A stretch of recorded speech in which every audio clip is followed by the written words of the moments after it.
A lot of questions, and I want to ask you about this because one question surfaced in the Austin Chronicle.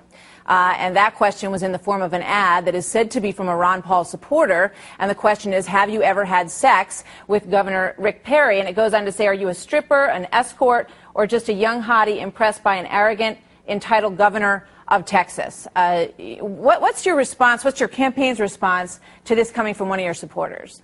Well, I don't know how something like that qualifies as a question on national TV, as if it's something serious. So I would say that it speaks for itself, and for me to address, I don't know anything about it. This is news to me. For me to address that would give it too much credibility, and I think bringing it up gives it way much more credibility than it deserves. It's rather silly. How can this be a significant issue in a presidential race? So I don't place so you much haven't stock in you it. didn't that this ad never came up in your discussions with your campaign? Did you ever ask anybody, well, who is this guy, and he's saying he's my supporter? It never has been discussed among your campaign.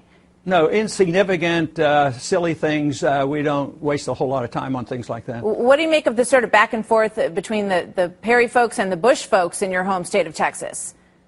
Well, I think that is interesting because their political views are pretty close.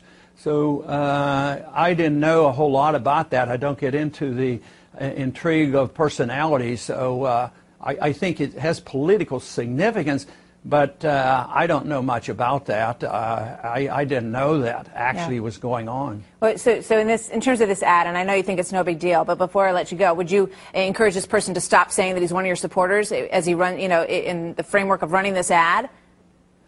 Well, that would invite me to look at hundreds of thousands of people who say and do things and express themselves, that I have to monitor them and check out everything that's on the internet and decide.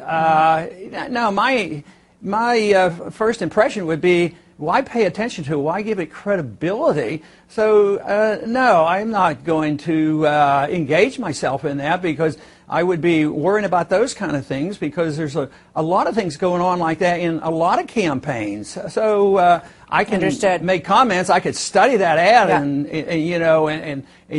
make a comment on it, but this whole thing doesn't invite me or incite me or encourage me to start analyzing everything everybody ever says on the internet or what they put in a newspaper. That would distract from the message I'm trying to deliver. All right, I got it. Congressman Ron Paul, thank you very much. Good to see you from New Hampshire this morning. We'll hear a lot more for you as the campaign moves forward. Thank you, sir.